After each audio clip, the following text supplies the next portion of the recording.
The train, for its type, is the most powerful vehicle on land. And the engines of Sodor are the power behind the docks, industries and branch lines that make up the world-renowned Northwestern Railway. These are the stories of Sodor.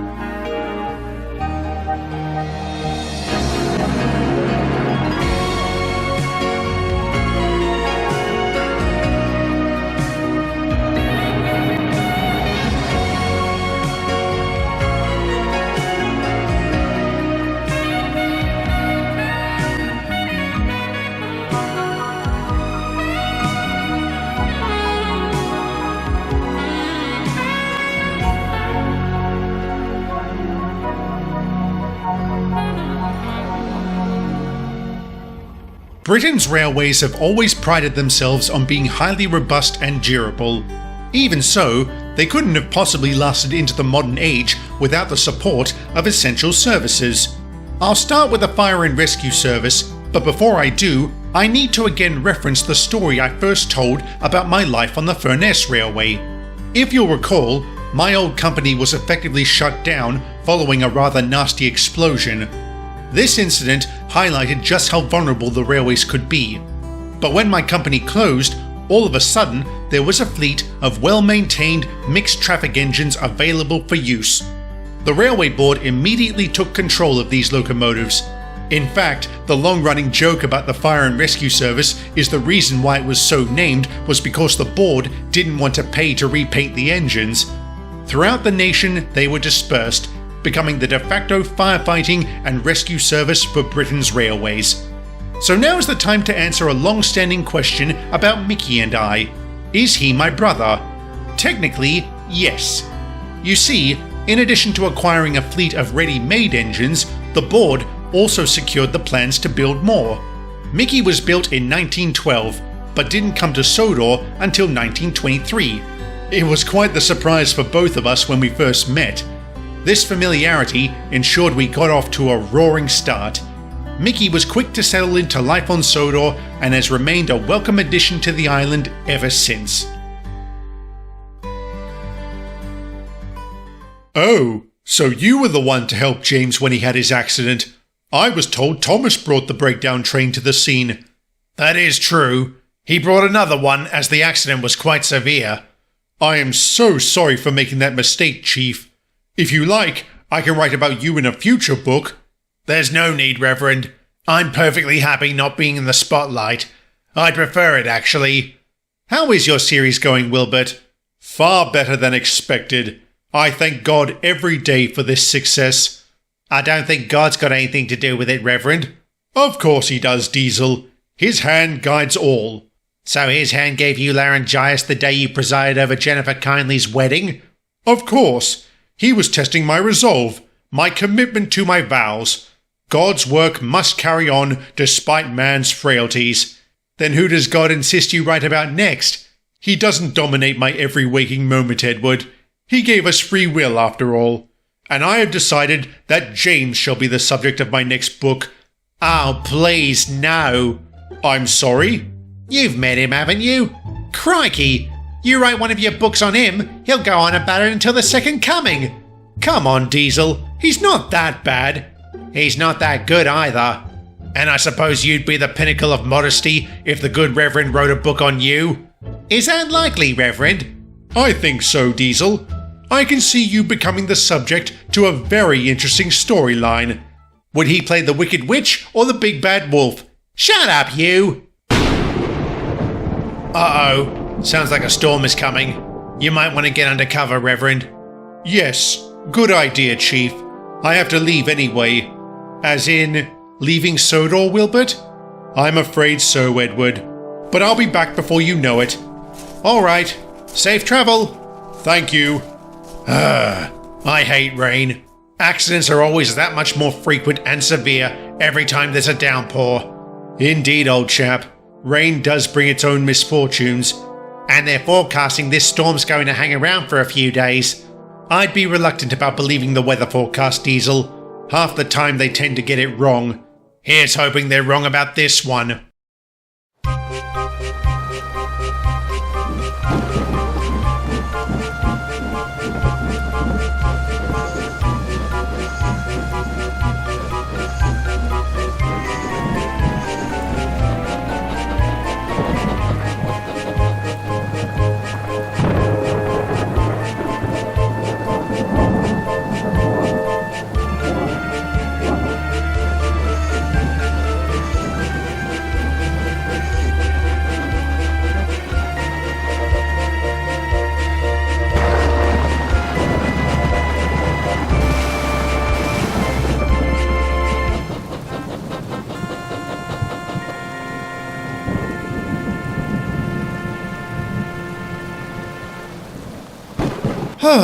This weather just won't let up.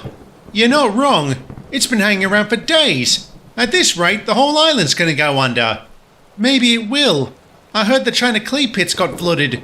Yeah, it was pretty bad according to Edward. But they got all the workmen out, so that's good. True, we actually had a flood drill here last week.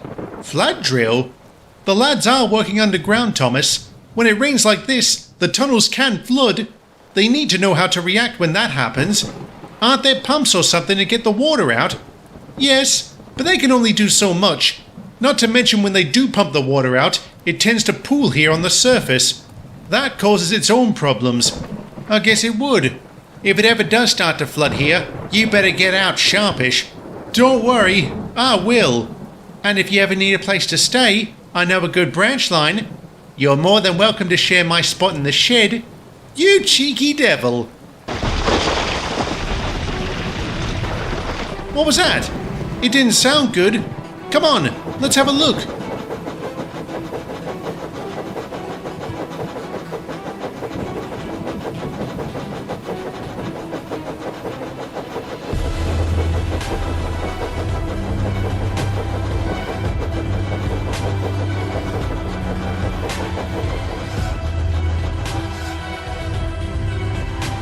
Crikey!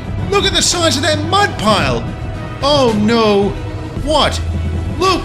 The water's starting to pond! And we're trapped in a mine with no way out. That's just tops.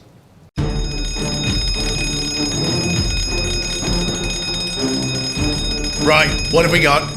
Mudslide at Marston Heights coal mine. 2 engines are trapped and there is rising water. The line's been cleared for us. Alright lads, get on board! We've got work to do!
Hello?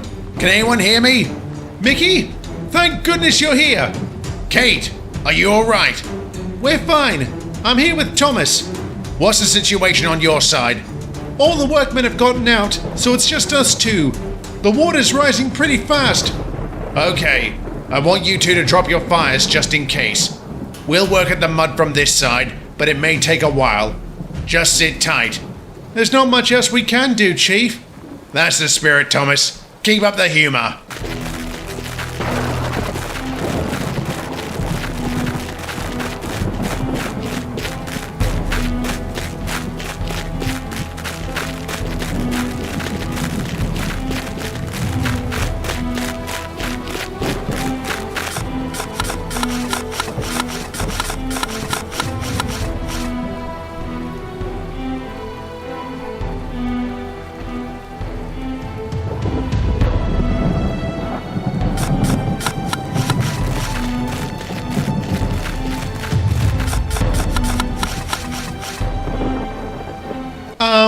Kate? Yeah, I know. Oi, Mickey! Yes, Kate? I hate to rush you, but the water's getting higher on this side. It's already at our buffer beams. We're working as fast as we can. We'll have you out before you know it. You said that 2 hours ago. Calm down, Thomas. You've dropped your fires, so there's no danger of a boiler crack. That doesn't mean I want to become a water feature. Thomas, we'll get you out. Don't worry. All right, Chief. I believe you. Good man. This is taking too long. What did you expect? All we've got is spades to work with. Now would be a good time to have a steam shovel or something. Or Terence, perhaps. Rotten luck he's having maintenance done. He'd be able to plow through. Plow! Brilliant, Sam! What are you talking about? We can use a snow plow to drive through the mud. All this rain, it should be pretty soft. Yes, but if you try it alone, you're likely to get stuck. So I won't do it alone. Run to the signal box and get a hold of the Fat Controller. Tell him we need 2 mixed traffic engines here on the double. And make sure one of them brings a snow plow. Right away. Why didn't I think of this before?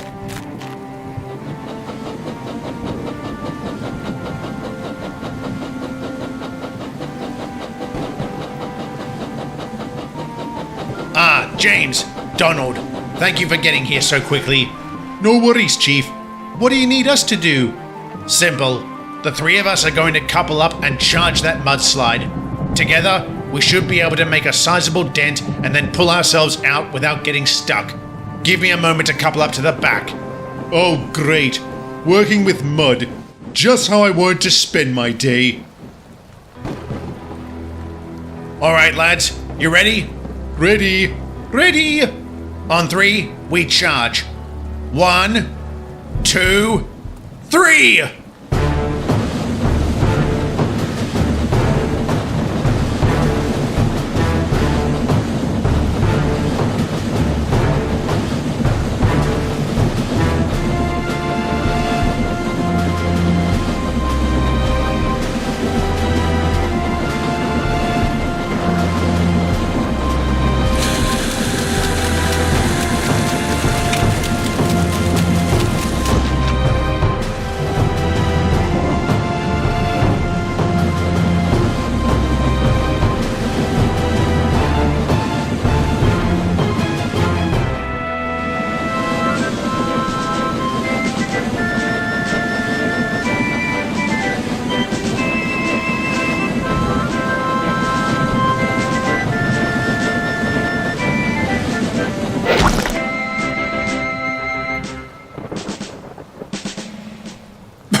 Oh, hi James. Hello, Thomas.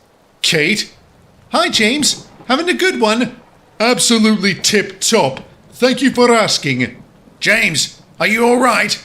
Yeah, good news. We've broken through. Terrific. Well done to the both of you. No trouble, Chief. Of course it was no trouble for you, Donald. Blimey, I'm going to need a repaint when this is over. Bust my buffers. Sounds like Diesel was right. What was that? Nothing. Come on, lads. Let's finish up here. It took some work, but Thomas and Kate were eventually extracted from the water. Neither engine suffered any serious damage, which is more than I could say for the mine. It was a further 3 days before the rain finally stopped, and another week until all the water was pumped out. Following a thorough inspection, the extent of the damage was revealed. Suffice to say, had this happened 5 years prior, when the mine was privately owned, it would have closed. However, since it was nationalized and deemed to be an important asset by the Coal Board, a massive reconstruction effort was undertaken, one that wasn't completed until well into 1949. When it was reopened, there was an intense feeling of relief by many. Unfortunately, the China clay pits at Brendam were not afforded the same luxury. It too had suffered from the downpour. It too had been extensively damaged by the rain. But since it was privately owned and any such repair was deemed too expensive, the pits had to close. We weren't too thrilled about losing such an important business, but Neil felt especially sad losing his home. Fortunately, he was able to find work at the Kildane scrapyard, which happened to be in need of a new engine after its previous one had broken down. He reveled in this change of scenery and took to his new job well. And during Joey's annual security lecture on August 27, 1949, we heard all about it.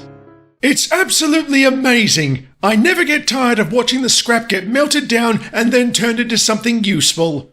It does sound satisfying. I can't fathom where all this scrap metal keeps coming from. I wonder if it'll ever stop. I hope it doesn't. The more the merrier, as they say. And I say, can we get back to the topic, please? Oh, sorry, old chap. You were saying? I was saying, keep your eyes and ears open for any suspicious talk or activities. The security of Britain may depend on it. All this fear-mongering over communism. It is not fear-mongering, Percy. Need I remind you that half of Europe has fallen under Russia's Iron Curtain? Not to mention China has also succumbed to the Red Menace, which now threatens to spread throughout Asia. Constant vigilance is the price we must pay to maintain our freedom. The freedom to live in a police state, you mean? Speaking as a chap who saw firsthand the pitfalls of a police state, I can assure you Britain is nowhere near that far gone. Thank you, Edward. If you should see or hear something suspicious, make sure to report it at once. An investigation will be conducted and arrests will only be made if there is significant evidence of subversive activity. Sounds nice and vague. And that concludes today's lecture. Are there any questions? I have one, though it's not exactly related to the topic. I see. What is it then? What was the first case you ever worked? Why do you want to know that? I'm curious. Before coming to Sodor, I never actually met any police engines, what with working in a colliery and all that. I'd be interested to know that too, old chap. Me too! Me too! Oh, alright then, if you really want to hear it. And this was the story he told. When the Fire and Rescue Service was formed, the Railway Board decided having a police force to complement it would be a good idea. And so the Railway Security Directorate was formed. The RSD didn't have its own fleet per se. Instead, locomotives from other companies were simply repurposed as police engines. These dedicated lawmen kept the railways safe and secure, arresting vandals, smugglers, and other petty criminals both off and on the rails. Just as an aside, the RSD was actually incorporated into MI5 in 1943 and renamed the Railway Inspectors Unit. To the story at hand, it begins in 1928. Joey had only been built the year before and was assigned to the RSD under the tutelage of a rather hard-nosed officer named Lenny. Before Joey told us of his first case, he told us about the first engine he ever pulled over. Good morning, officer. Is there a problem? Yes. Are you aware the speed limit for this section is 40 miles an hour? Judging by that reaction, you are aware of this, and that you were speeding. Yes. I'm sorry, officer. I'm running a bit late. A deadline is no excuse. I'm going to have to issue a ticket. I understand. I sincerely apologize. It was stupid of me. So you're remorseful over what you've done? Of course. I'm very embarrassed too. I see. On second thoughts, I'll let you off with a warning. You will? Yes. Just don't let me catch you speeding again. I won't. I swear. Very good. On your way then. Thank you, officer. May the good Lord smile upon you.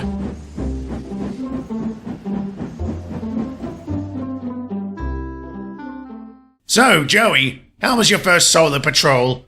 It went well. I pulled over a Great Western Tankie for speeding, but I let him off. Why would you do that? He was remorseful, and I decided to show him leniency. Joey, criminals are masters at feigning remorse.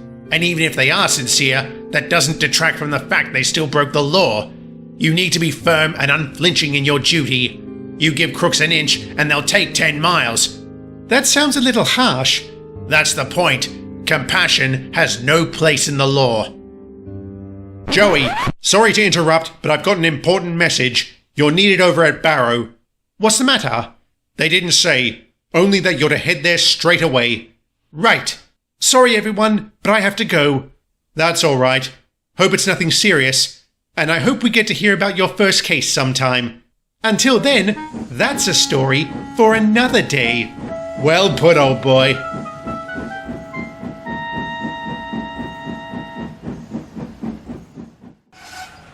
Lenny?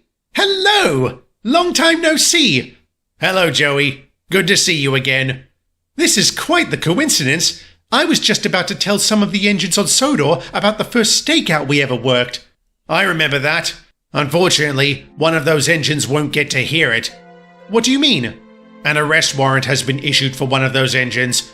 It's a world first, which is why myself and Inspector Eliza are both here to carry it out. We'll need your help too. Of course. World first? What's the charge? War crimes. War crimes? I take it this comes from Geneva.